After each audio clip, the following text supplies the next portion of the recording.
금융산업 정상화 컨퍼런스는요, 지역경제진흥원과 글로벌 파이넌스 포럼이 공동 주최하고 머니투데이가 주관하며 금융위원회와 금융감독원이 공동 후원한 진행이 되는데요. 최근 사회적 문제로 부각되고 있는 각종 금융사고의 원인을 분석을 하고 국회, 정부, 금융권 차원에서의 대책을 집중 논의하는 장을 마련을 함으로써 금융산업의 정상화를 도모하고자 마련이 됐습니다. 저 역시 현재 경제 채널에서 방송을 하고 있어서 오늘 자리가 무척이나 남다르게 느껴지는데요. 모두에게 의미 있는 시간 되셨으면 좋겠습니다. 자, 그럼 지금부터 금융산업 정상화 컨퍼런스 개막식을 순서대로 진행하도록 하겠습니다. 먼저 김영선 대회장님의 개회사가 있겠습니다. 오래간만에 금융계의 주요 인사분들을 만나니까 감개가 무량합니다. 요즘에 안녕하십니까 시리즈가 있어요. 대학생 여러분 안녕하십니까? 근데 드디어 세월호 참사가 났어요. 근데 대한민국 금융 안녕하십니까? 세월호가 침몰하는 것처럼 금융도 침몰하고 있습니다. 금융인 여러분들은 아시겠지만 그러나 많은 국민들은 모르시는 것처럼 금융은 봄날에 내리는 단비와 같습니다. 제때에 내리면 산업이 크고 일자리가 돌아가고 경제가 돌아가고 서민 생활에 도움이 되죠. 또 금융이 제때에 비를 그치지 못하면 추수 시절에 내리는 비와 같아서 다 지은 농사가 망가집니다. 그런데 지금 대한민국 금융 안녕하신가요? 저는 박근혜 대통령 되시고 나서 제일 먼저 환율 문제를 얘기를 했습니다. 환율을 잘 지켜보고 적절한 수준이 되는지 안 되는지 하지 않으면 우리나라 경제의 문이 닫힐 가능성이 있다고. 그래서 환율 쪽에 굉장히 워칭을 많이 하는 것 같은데 사실은 그 후에 금융이 너무나 떠내려가고 있기 때문에 세월호나 금융이나 마찬가지입니다. 그래서 세월호에서 어린 학생들이 탈출을 못해서 이런 비극이 나온 것처럼 경제에서 우리 국민이, 우리 경제가 탈출을 못해서 경제 자체가 세월호가 될 가능성이 있습니다. 근데 금융이 뭐를 해야 되는지 정말 금융에 있어서 필요한 게 컨퍼런스입니다. 나폴레옹 황제가 이렇게 유럽의 여러 연합에 의해서 몰락한 이후에 회의는 춤춘다 이런 말이 있었잖아요. 그렇지만 사실은 그 회의를 통해서 그 유럽의 새로운 협력 체제가 열렸습니다. 근데 금융이야말로 회의가 춤춰야 뭘 할지 알 수 있잖아요. 금융의 생산물은 뭐죠?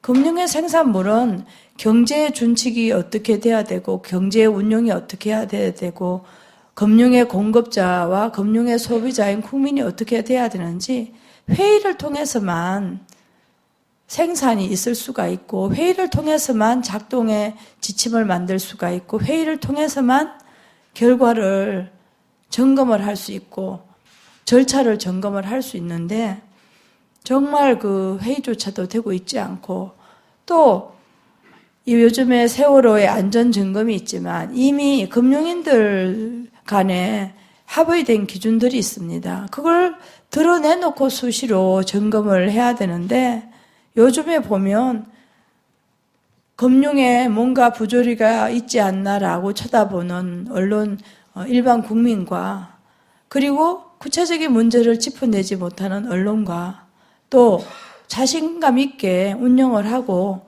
되는 거는 되는 대로 안 되는 건 안 되는 대로 드러내놓고 점검하지 못하는 금융과 다 해서 정말 세월호와 함께 대한민국의 많은 가능성이 사라지지 않나 이렇게 생각을 하고요. 또 한편으로는 저는 금융이야말로 우리나라가 강점을 가질 수 있는 분야라고 생각을 합니다. 많은 생각과 원칙을 좋아하는 우리나라의 기본적인 특성과 또 어울리기 좋아하는, 남을 도와주기 좋아하는 그런 성격이 금융이 기반도 될 수 있고 또 사실은 안보적으로는 중국이나 러시아나 일본이 우리를 노리는 강대국이긴 하지만 금융의 입장에서 보면 얼마나 좋은 자금 공급원이고 얼마나 좋은 소비 시장입니까? 근데 이런 중요한 자리인데 참 회의가 되지 않고 또 회의에 의해서 도출되지 않는데 모처럼 우리 홍성근 머니투데이 회장님이 참석하시고 또 우리 이만우 국회의원님 참석하시고 또 금감원과 또 기업은행, 하나은행, 농협에서 정말 간만에 이런 회의 자리를 만든 것 같습니다. 저도 좀 더 열심히 했었어야 되는데 보니까 현역이 아니다 보니까 이제 관심이 많이 떨어지는 것 같습니다. 이제는 이번 세월호 사건에서 전반적으로 국가가 정상적으로 운영되지 못한 것에 관해서 대통령께서 도의적 책임을 지고 있습니다만은 저는 생각이 그렇습니다. 요즘에 학교에 수월성 교육이라는 게 있는데 지금 우리나라는 중견 간부들이 수월성 근무 또 수월성 그 지침에 관해서 그 분야의 소비자들이랑 대화를 하고 또 대화 속에서 계속 합의된 기준으로 이렇게 기준들을 레벨업해 나가는 그런 것들이 필요한 것 아니냐. 그래서 사실은 뭐라 그러나 이렇게 정치나 권력기관은 좀 굉장히 느슨해져 있지만 그 속에서 민간 전문가나 민간 부분에 또는 자율기구들의 책임감 있는 추진, 비판이 없는 전진이 어디 있겠습니까? 그리고 100% 성공하는 성과가 어떻게 있겠습니까? 그 속에서 무엇이 우리가 계속 장려가 돼야 되고 무엇이 우리가 수정돼야 되는가 하는 것들이 이제 전문가 그룹에서 소비자와 공급자 사이에서 진행이 돼야 되는데 금융권에 있어서야말로 이런 유익한 회의가 계속 진행되기를 바라고요. 그래도 이 자리에 나와주셔서 경청을 하시고 이런 모임을 또 지원해 주신 많은 기빈분들에게 진심으로 감사하다는 말씀드리고요. 오늘 이 회의 내용이 머니투데이에 반영되는 거죠? 홍 사장님? 네. 감사합니다. 고맙습니다. 네, 고맙습니다. 김영성 대회장님의 개회사셨습니다. 자, 계속해서 이번에는 주간사 대표를 맡고 계신 홍성근 머니투데이 미디어그룹 회장님의 환영사가 있겠습니다. 큰 박수로 회장님을 환영해 주시기 바랍니다.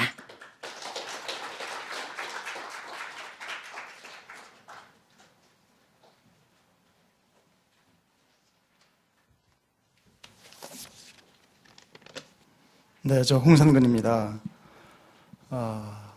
바쁜 일정이실 텐데 이렇게 참석해 주신 모든 분들께 먼저 감사의 말씀을 드립니다. 우선 이 컨퍼런스를 마련해 주신 지역경제연구원 그리고 글로벌 파이낸스 포럼 또 대회장을 맡아서 해주시는 김영선 전 정무위원장님께 특별히 감사의 말씀을 드립니다. 또 가뜩이나 그 의정 활동이 매우 바쁜 시기임에도 불구하고 자리를 함께 하신 이만우 의원님 그리고 또 금융당국을 대표해서 자리를 함께 해주신 최종국 금감원 수석본장께도 감사의 말씀을 드립니다. 또 발표자 여러분들 그리고 자리에 함께 하신 각 은행의 그 주요한 부행장님들 모든 분들께 일일이 인사를 드리지 못하지만 감사의 말씀을 함께 드립니다. 사실 금융은 이 대회장님께서도 말씀을 드렸다시피 여러 가지 전환기에 있는 것 같습니다. 더군다나 저희가 국가적으로 매우 어려운 시기입니다. 예상치 못한 커다란 참국으로 인해서 모두를 주변을 되돌아보게 되는 그런 시기에 놓여 있는데 특히 금융 같은 경우에는 결국 그 연장선상에서 본다면 오늘 제목과 또 견주어서 보면 결국 이 수익성 추구에서 얼마나 지속 가능하고 안전한 적정한 수익을 추구할 것인가 아니면 조금이라도 더 그 수익을 확대하기 위해서 뭔가 당장 필요한 것 같지 않은 것들을 좀 줄이는, 뭔가 안 해도 될 것 같은 것들은 좀 안 하는, 이런 식으로 갈 건가 하는 선택이라고 봅니다.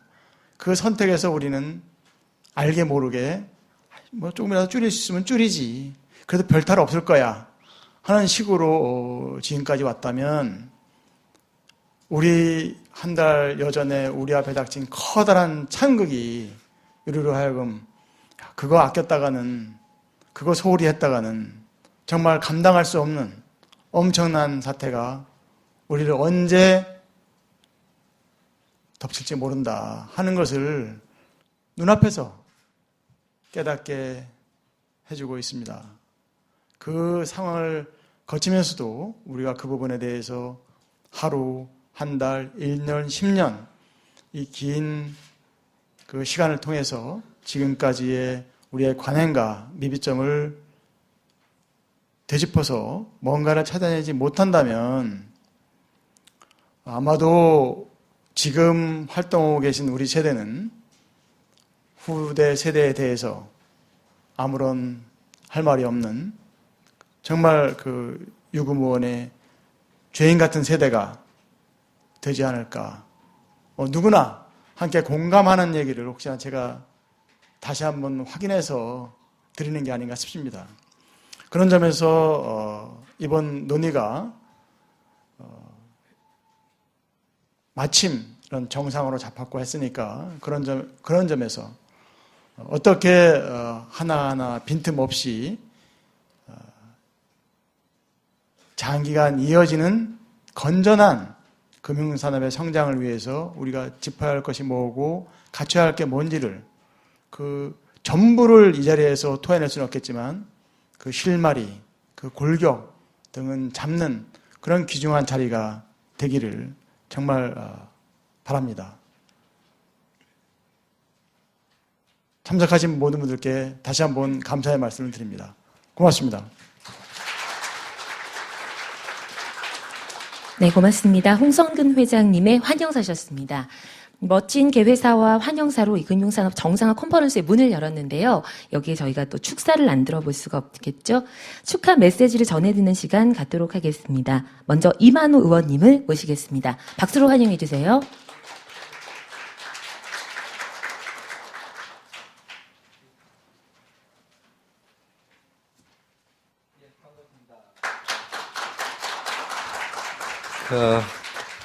금융산업 정상화 컨퍼런스 개최를 진심으로 축하드립니다. 잘 아시다시피 2008년 리만 브라더스 사태, 금융위기 이후에 이 금융산업이 침체 일로를 걷고 있는 것 같고, 최근에는 저금리 시대와 함께 아주 우리 한국 금융산업이 정말로 몸살을 앓고 있는 이런 시점인 것 같습니다. 또한 중국 같은 경우가 대표적인 예가 되겠습니다만도, 이 제1금융권에 대한 규제가 심해지니까 여타 금융권, 소위 말해서 섀도우 뱅킹이라고 합니다. 그림자 금융업이 비대해져 가지고 상당히 금융 시스템 전체의 위험 요인으로 작동을 하는 이런 또 시점인 것 같습니다. 지난주에 우리 이코노미스트지 커버 스토리가 바로 섀도우 금융의 그런 위험성을 경고하는 그런 여러 가지 좋은 논문들이 실렸습니다. 아마 여러 금융 전문가들께서 많은 참고를 하시고 대비를 하시겠습니다만도, 특히 우리에게 주는 그런 교훈도 크다, 저는 이렇게 생각을 합니다. 금융산업이 저도 이제 고대 경제학을 한 30년 교수 생활을 하다 왔습니다만도, 제조업에 비해서 항상 금융업이 낙후되어 있다, 이런 얘기도 하고요. 또 우리 금융은 상대적으로 제조업에 비해서 세계 진출 숫자만 가지고도 비교를 해봐도 비할 수도 없는 그런 마당에 있는 게 사실입니다. 그래서 이 어려울 때 새로운 도약의 기회를 맞이하는 그런 이 컨퍼런스가 열리는 게 정말 시적절한 그런 토론회가 아닌가, 이런 생각이 들고요. 얼마 전에 서울대학교 1년간 방문하셨다가 미국으로 돌아가신 톰 사전트라는 저 스승입니다만도 이분이 재작년에 노벨 경제학상을 수상하셨습니다. 그래서 이분이 떠나기 전에 저희들하고 회식을 하면서 미국의 금융 역사 한 200년을 살펴보니까 금융 감독이 강화되고 감독이 아주 견실할 때는 금융 사고가 덜 나고 오히려 금융업이 융성했고 그렇지 못할 때는 오히려 금융업이 굉장히 부실해지고 아주 위험 부담이 컸다 이런 얘기를 했습니다. 2008년도 리만 브라더스 사태를 중심으로 하는 금융위기도 금융 감독 기능이 새로운 신상품의 개발에 따라가지 못한 그런 요인도 큰 이유 중에 하나다. 이런 진단을 내렸습니다. 그래서 한마디로 우리 감독 기능도 좀 더 선진화해야겠다 하는 이런 어드바이저를 주고 가셨는데 우리가 좀 잘 받아들여야 될 것 같습니다. 특히 최근에 금융사고가 빈발하고요. 아마 저금리 시대가 되니까 금융산업 전반이 몸살을 앓고 있다 보니까 신뢰도도 상당히 금융업이 세계적으로 약화되고 있습니다. 제가 자료를 한번 뽑아보니까 2014년도 에델만 신뢰 자료에 보면요. 금융산업의 신뢰도가 51%로 최하입니다. 자동차 산업은 70%, 그 다음에 기술 산업은 79%, 등등, 에너지 산업은 59%, 이런데, 은행업, 금융업이 소비자의 신뢰도가 51%로 이 정도로 낮습니다. 그래서, 감독 기능도 강하고, 시스템을 안정시키는 모든 제도적 장치도 좀 선진화해가지고, 금융산업이 소비자 신뢰를 회복하고, 다시 우리 지속적 성장의 그런 원동력이 될 수 있게끔 오늘 좋은 토론 많이 해주시고 여기서 나오는 어떤 정책적 건의를 저도 미래카나마 입법하는데 최선을 다하려고 합니다. 우리 김영선 위원장님은 사선 의원이시다가 또 정무위원장까지 맡으셔가지고 지금은 현직에서 조금 떨어져 있습니다만도 아마 다음 국회에는 20대 국회는 꼭 복귀하셔가지고 금융산업 선진화에 일조해 주시기를 바라겠습니다. 다시 한번 오늘 컨퍼런스 축하드립니다. 감사합니다. 네, 이만호 의원님 축사 감사드립니다. 자, 먼저 축하 메시지를 전해주신 모든 분들께 다시 한번 감사 인사드리고요. 금융산업 정상화 컨퍼런스 1부는 여기서 마치도록 하겠습니다.